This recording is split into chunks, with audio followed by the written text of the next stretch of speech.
Alright, now we're in the cell block, so... We talked a bit about Suicide Squad Kill the Justice League last part. I should clarify to audience, when I'm talking about what's my favorite Arkham thing story, gameplay, or narrative-wise, I'm typically talking about the games that actually have Arkham in the title. So yeah, Suicide Squad Kill the Justice League is technically part of the Arkham series, but if I were counting that, that would probably rank lowest for me on almost every category. Wow, even lower than Origins Blackgate? Or I guess you haven't even played that. No, I actually have played that, but I'll be honest, I forgot that game was a thing. Don't worry, we shall see that too in time. Lovely! Are we also going to see the VR game, since that's because canon? not only I can now record those, I don't even have a VR set to begin with. And as far as I know, no one is really reverse engineered like they did for Half-Life Alyx. From what I've heard, while it adds lore, it doesn't sound like Arkham it set VR the world on fire is just a tech demo when you get down to it. Arkham Shadow is a nice type of, follow-up to Origins that's mostly served to showcase the Two-Face origin story. And a bunch of villains that are not being used, like Scarface and Ratcatcher, most likely. I'll admit, I kind of find Two-Face's origin story a little bit dumb. Like, he gets mad at Bruce, who was fighting against Riddler, who was trying to put that solution on him, which, well, we see what happens when he accidentally sprays it onto Two-Face's The thing is that, similar to the animated series, this is one of those cases where Harvey Dent's psychosis was present way before the scarring, so that was just the trauma, firing on all cylinders at the same time. Oh boy. But yeah, no, like for the most... more problematic patients get treated. As you can imagine, it's borderline barbaric. Oh. At least they're in there and we're out here. They're not frozen, bro. Also, yeah, they even have the quote-unquote pacification system where the floor can literally be electrified. Lovely. It's kind of like in Face Off. God, Face Off had that weird prison system with the electronic boots and everything. Yeah, here's the Tommy gun that the ventriloquist uses. 2 people, 1 voice, no gun. Again, the ventriloquist is a villain that was more prominent in the animated series because, there was the classic case of, he believes the puppet to be the one in control, but, it's just a manifestation of his own psyche. He's one of the villains who actually got a definitive happy ending, too. Mr. Freeze definitely would be jealous of that, but that's running ahead. Lord.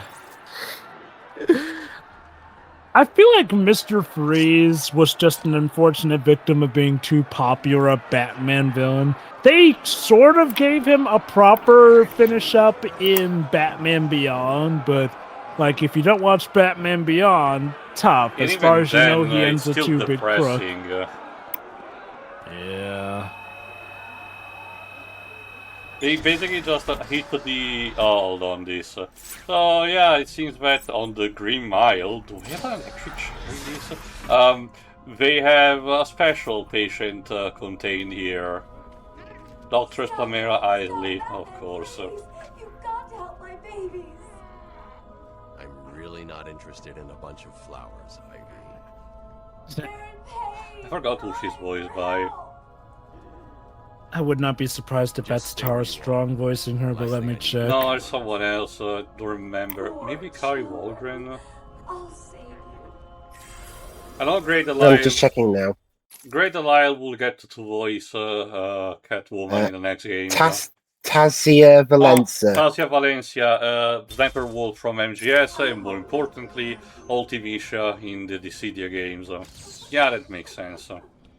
And they seem to have kept her for all the Arkham games, well, except for Kill the Justice League, but... That's because of what happens in it. Again, we're running ahead of ourselves. I'll just say this: Suicide Squad Kill the Justice League feels like such a different game from anything Arkham related. That There's also the part of fact me that really just already now, at this point, when this was released in the comics, Poison Ivy was kind of being retconned into being associated with the same energy. What? The same energy that Swamp Thing was using, the green. Because, you know, DC Comics has this kind of love-hate relationship with Alan Moore and his works. hold on, no Cash. How did skeleton. you get in there? Come on, man. Get me out of here. I'm sure it's Sure. nothing. Maybe we should help him, but that might have to wait for later. Well, for now, let's get the collectible in here, why not? How did the Riddler smuggle some of these here? I don't know. Not to mention, again, the walls put here, like, that was some instant, you know, cementification thing. Anyway, that's where Sharpie got imprisoned. In the meantime, though, Harley decides to do something that inadvertently makes the process more convenient for everyone involved. Please let me out. They'll die without me. I don't know, Red. You're not on Mr. J's party list. Oh, Surprisingly. Please. What the heck? I'll See, cut you saying loose. please actually accomplishes stuff. I keep telling you that. How nice. Yes. That feels so much better. Thanks for the headshot. Gotovo Toriyama sneaking. I could watch those two all day. What a riot! And speaking of riots, Oh, in no. a bit of civil unrest I cooked up just for you. Oh, crud. Yeah, it turns out this was a trap. And now the inmates are literally running the asylum. Well, for now let's just rescue Warden Sharp. He's taken control of the security overrides. I have the sequence There you go. generator. This is what we needed. A sequence, one piece of a sequence generator, which Batman will just need in a sort of a micro SD card, kinda sorta, that he will combine with his own gadget. A cryptic codifier, basically a hacking tool. I love how it's essentially a joystick he plays with. Yeah, those are literally two you know, analog sticks. They reflect also the ones of your controller, as you'll be able to see. Always. Coming to the Wayne Station 5. I thought Nigmatech had the exclusivity on electronic devices. There you go, you need to get here, align the two analog sticks to the right sequences, and Batman will override. Again, he couldn't do it until now because he needed an extra bit, and he's not even technically hacking the terminals, he's overriding them so they stop working altogether. So, wait a minute. Wow, hold on. Get me out of here! You rescued the wrong warden. He's an imposter. Yeah, make your Among Us joke here. But you were... But where did Sharp go? Sorry. Where did Cash go then? Wait a minute. What was that sound? Well, let's keep on let's analyze more properly the cell. I'm losing patience. You're cheating. Of course, it's Clayface. A Golden Age villain, which kind of makes sense. Basically, Carlo was basically a silent movie, monster movie actor back when he was created. Yeah. Well, we got that movie Interestingly coming up enough- soon as well. Yeah, we'll have to see how that pulls it out. Yeah, he started off as like a guy who could like morph his face around. Obviously, later iterations made him basically a giant clay monster Yeah. who can do the whole shape-shifting thing. Thankfully, security lock bearing is not gonna be a problem anytime soon. You know, you gotta love it. All this, like all these villains breaking loose, but Clayface, they managed to keep on lock. Well, I guess that means he won't be important whatsoever. Nope. It kind of reminds me of, there is one sequence in the recently released Lego Batman Legacy of the Dark Knight game that, because Rocksteady worked on it, recreates the opening of this very game. It's actually pretty cute. But they take advantage of that to have a bunch of other minor, C-tier villains that Batman faced, like Clock King and, of course, Condiment King. Although, wasn't that thing supposed to be in continuity with all of this anyway? No, the Legacy of the Dark Knight is basically just a gigantic mishmash Oh wait, never mind, of Legacy, the live-action movies. With a touch of, the Arkham stuff just for aesthetic value. Spark between us. Okay. We'll just assume Batman lets her do that for some reason.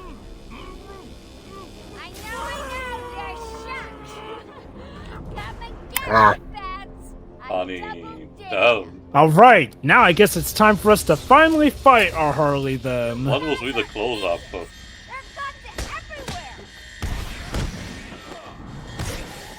Okay, maybe we just need to fight the mooks before we get to fight Harley. Why she's winging around like, I forgot the singer. Miley Cyrus and the Wrecking Ball music. Yeah. Lord. The Wrecking Ball music video, holy cow. It was to show that she wasn't your kid-friendly Miley Cyrus Hannah Montana anymore. Clearly. Oh, shit. Basically, also starting with this, a lot of the brawl sections will have weapon cabinets so that the goods will try to break in order to get guns. So one of your priorities is to make sure that they don't get any funny ideas.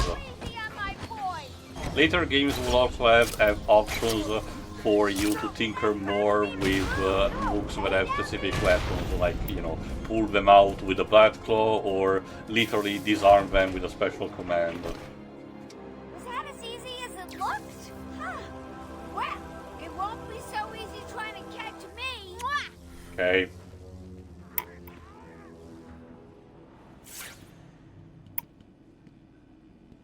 You also have been introduced before to the, more lunatic, patients. Those basically will bum rush at you, and if they grab you, you need to mash the X button to get rid of them.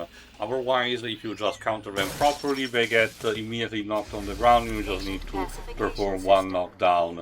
Again, unfortunately, these started the whole trend of people, saying that Batman does nothing else but beat up the mentally ill, and while I do still think that gets exaggerated a bit too much, unfortunately this game did not really help that kind of stigma. Yeah, if I recall correctly, these are like the one enemy type that never came back in any future game. No. I mean, to be fair, they're kind of exclusive to this particular location. You say that, but Arkham City makes it a point of, basically dumping every inmate from the asylum into Arkham City. There is also a good reason why some of them might, like, for example, the more, unstable might not be present one way or another. Because Arkham City wants to take inspiration also from stuff like No Man's Land. But again, we'll also get to it. I will say this, I feel like the main reason we don't see them return is, like, maybe somebody else kind of realized that, okay, maybe this is a little iffy. Even if, of course, Batman means well, maybe it wasn't the best look. No. Although we all know Joker would just love this twisted humor of this. Alright, we need a specific upgrade to get that particular, sequencer decoded, so we'll have to return later. I find it funny that they literally just stay frozen in place until you come into their map view. Like, you can notice that have a specific idle animation, like the ones that are eating rats, which will come into play later for, oh goody, it's the Calendar Man's, room. Jesus. Why do we keep giving him calendars? It's his gimmick. Also, don't get used to this appearance, but we'll see him in later games. He will be slightly different. Yeah, no, like, it really is a game of just comparing before and after the designs they showed for no-shows in this game to how they would actually show up in later installments. And I get it, you know, what works in 2D isn't always going to work in 3D, hence Well, it's why not even just sometimes that. It's just a matter of a proper character appearance. So they will decide to drastically change. Again, you see. Though also there's also the fact that Kyler is not really going to be able to do a lot in this franchise. The kind of a running gag is that he always misses timing, apparently. I remember... I loved how the Long Halloween movie poked fun at that with him being like the one villain that Two-Face didn't let out because he guessed wrong on the coin flip. And also, the Injustice animated movie also has Damian Wayne not even remembering his name, which that really felt a bit too cheap. Conversely, the Calendar Woman from DCAU was actually a pretty good take on him. The Dork Knight. It's hilarious. Shut up. Zing. Don't you see? I coined it. Alright, now we The need to reason make nobody sure else to has. get those two down, but before doing that we need to deactivate the electricity. Sorry, it's like a One Piece. I'm working on it, don't worry. The tools that you need to feel in order to understand that you're doing a good job are the vibration of your controller and the line in the middle. As you can see, the more undulating it does, the better job you're doing. I did actually really like how the Wii U had its special gimmick to work with the hacking games and the city version. Edition. Yeah, the Armored Edition. It also gave you a new costume to use in the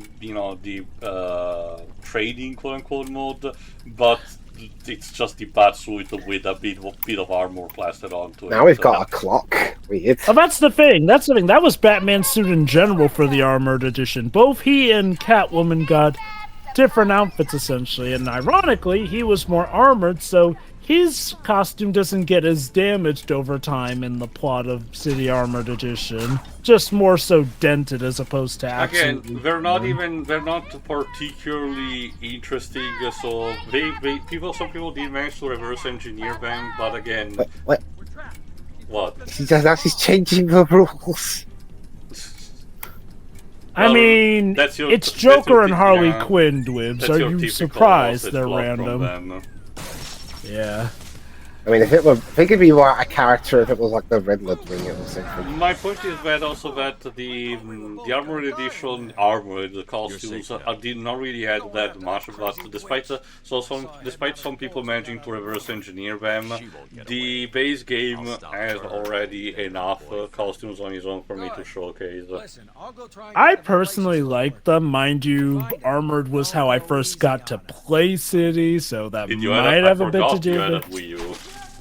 Yes, I did. It was like, couldn't really afford a PS3 or a 360, so my family had gone with the Wii, so we basically upgraded to the Wii U from there. Alright. You'll be able to actually clean up that room from the toxic gas, but you will be able to do it practically towards the end of the game, because it will require a combination of gadgets that you don't have right now. Interestingly enough, the Wii U went hand in hand with Origins. Both were misunderstood brothers treated like the black sheep of their families. Although I argue Arkham Origins did not really add any particular convoluted ways of, operating its control schemes. Again, that was the thing that was keeping the Wii U away from all the third-party developers. Isn't that kind of ironic, though? Because a lot of people found it to be its best feature, but it was also the thing that gate-kept it from others. I'll say this. The Wii U walked so the Switch could run. Since the Wii U could, in some way, shape, or form, allow you to play games in a handheld manner based off of, how you did it. Obviously, you'd still have to be within, the constraints or distance of the home-based system, but it was basically something that set up the measure for how the Switch would work. You also needed it for specific gimmick, because what is a Nintendo console without games that overrides its gimmick to stupid conclusions? Like, for example, in Lego City Undercover, where you scan prints and other stuff with the pad. Pikmin 3, where you actually have to catalog the stuff that you collect and organize the Pikmin there. I think Breath of the Wild did have the map feature tied to it. It's funny now that, the Switch and Switch 2 have been relatively normal as far as gimmicks with Nintendo consoles go. Like, sure, there's the motion control, but... And the gee, touchscreen in handheld mode, but that one is barely used these days. And, even Sony arguably has, motion controls and touch stuff. It's like people finally realized that if you want to have your game stand up for a long time, you kind of need to make sure they don't have to be too convoluted. Also, yes, I forgot that this is one continuity where Two-Face tried to run for mayor sometime. What, I post think pre or post Two-Face? I think post. I mean, to be think fair, I think it was one of those cases of why choose the lesser evil. Interesting, because he does actually run for mayor in the Telltale game as well. Mm-hmm. I believe in Harvey Dent. I forgot. I'm not saying that because he'll kill me if I don't say it. Was he also running for mayor in his cameo before he became Two-Face in the first Burton movie? No, because if I recall correctly, he was just the attorney, okay.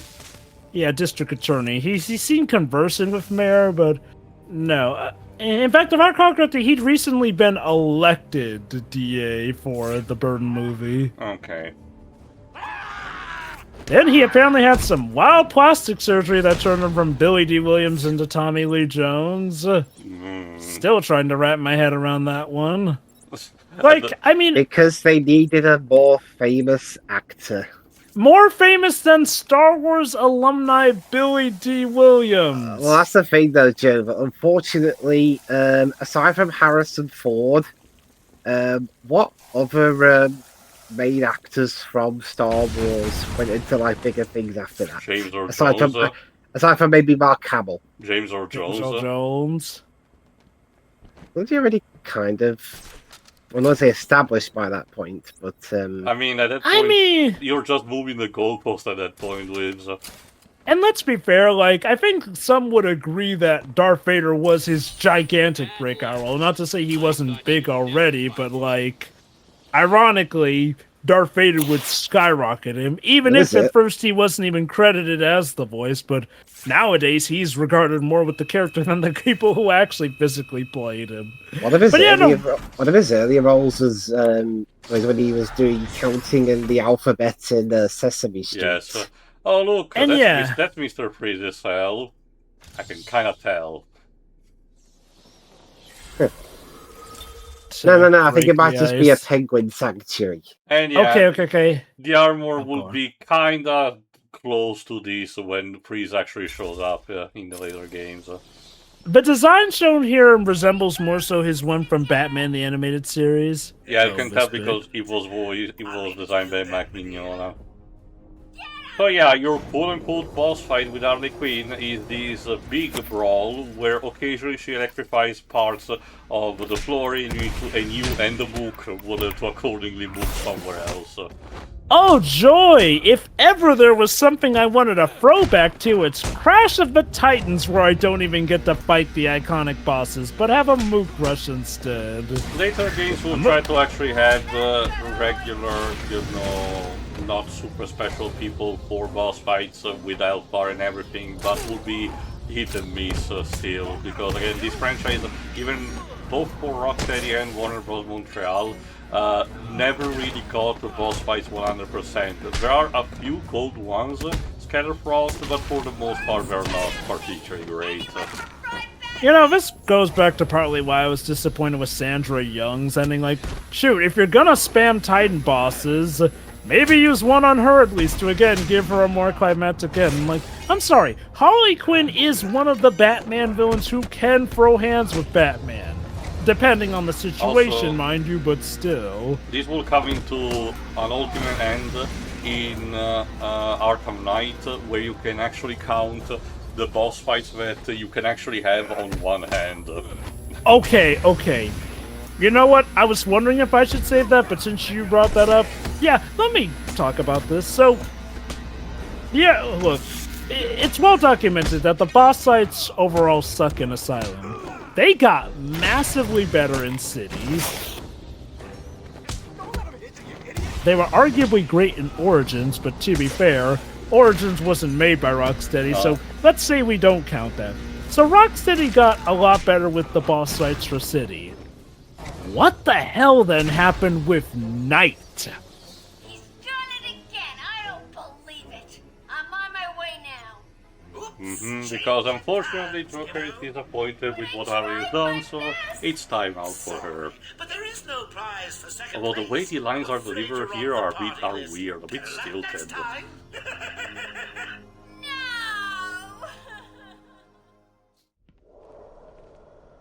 Die, you big ugly bat!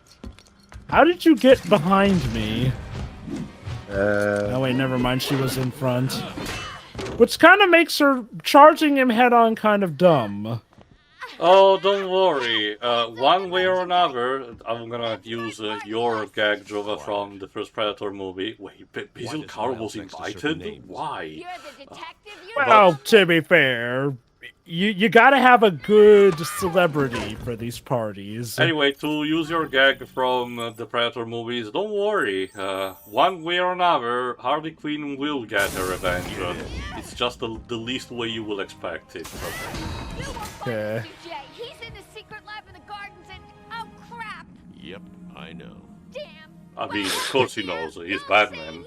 Like, duh. Also, because you just told me, clown girl.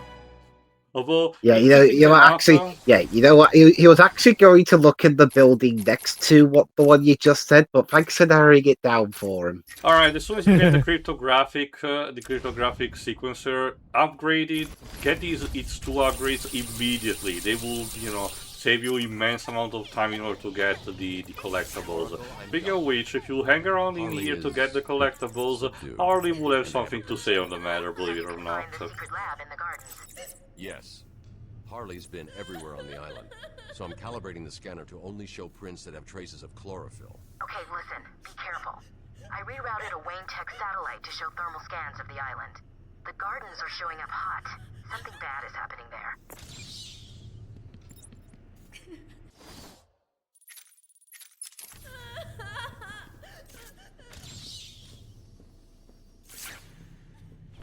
It boggles my mind that they got so much better at boss fights in City just to throw away a lot of that in Night.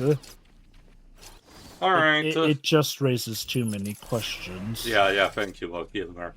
Alright, if you get here, you have 6 different terminals to potentially hack, but only one of them is the correct one, and you can see that through your detective vision. The number 5, which does contain the Riddler trophy you need, so let's hack into that and get it. It's very inviting. But what if we try all these other ones, I wonder? No, nothing happens. The cryptographic sequencer doesn't even register, apparently. Okay. I'll tell you. In case you're wondering, don't worry. I will basically showcase a compilation on my own on every single collectible that I missed, in a later part. So don't worry. For these games, you will get to see almost the full experience in the collecting madness. Again, trust me, this is as easy as it gets with Riddler in this Alright, series. let's get it. And it was a trap. Of course. That's actually kind of neat. You wouldn't expect that after Harley is defeated, but thankfully this is Batman we're talking about, so not only we can get out, but we can also scan another Arkham Chronicle in the meantime. The island changed little over the years. Its reputation was in tatters, but I vowed to fix it. As the buildings were rebuilt, I saw the future. A bright, wonderful future. For a Wonder City, maybe? I mean, he is Batman. Yeah. Again, you know, world's greatest detective. You keep forgetting that bit, don't you? Yeah, again, the crazy thing that at least for these early games is that Batman keeps telling that he thinks Harley is particularly stupid. And like, I guess she's not, thinking 100%, but she's supposed to still be a psychologist that, yes, Gwen's turned crazy, man in love for the Joker, but she wasn't that dumb, unless you're telling me that the gag is because, she has the Joycey accent or something, I don't know. They do tap into her smarts in later games, thankfully, so I do wonder if maybe this was a case of, oh no, hold on, Paul Dini was the writer, so if anyone should know, he would. He created her.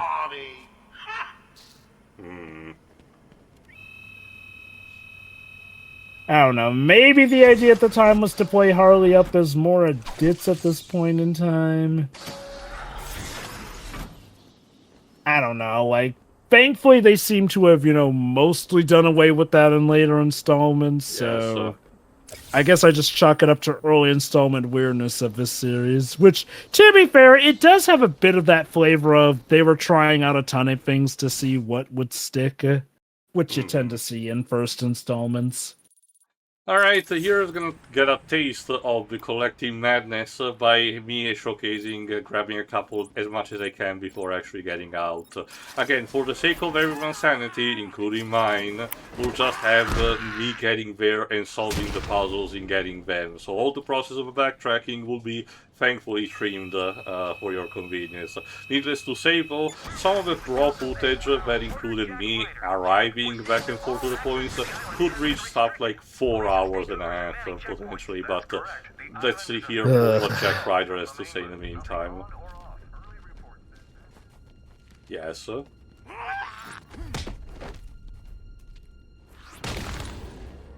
Sleep. I'm pretty sure I'm still alive. Is this supposed to be like Batman R.I.P.? Well, he does state for emphasis that it's unconfirmed anyway. Fake news. Although, I think one of my favorite stories of what would happen if Batman died is probably Going Sane, where Joker, when he truly believes he killed Batman, goes sane. As in, he gets a plastic surgeon so that he looks normal, and then basically has amnesia, essentially, because he does not exist without Batman. He celebrates that he killed Batman, but then essentially becomes sane. Of course, he calls himself Joseph Kerr, because some part of his psyche just can't help himself. Mm-hmm. I mean, at least it's a bit of a better premise that... I think it's called Gotham White Knight. Oh, yeah, the one where he goes sane, becomes Jack Napier again because Batman force feeds him some pills. And in the meantime, and one of the discarded plot lines from the live-action movies gets reconverted by having Mr. Freeze and I think either Harley Quinn or Catwoman drilling, to search for treasures and finding themselves accidentally under Wayne Manor. Weird.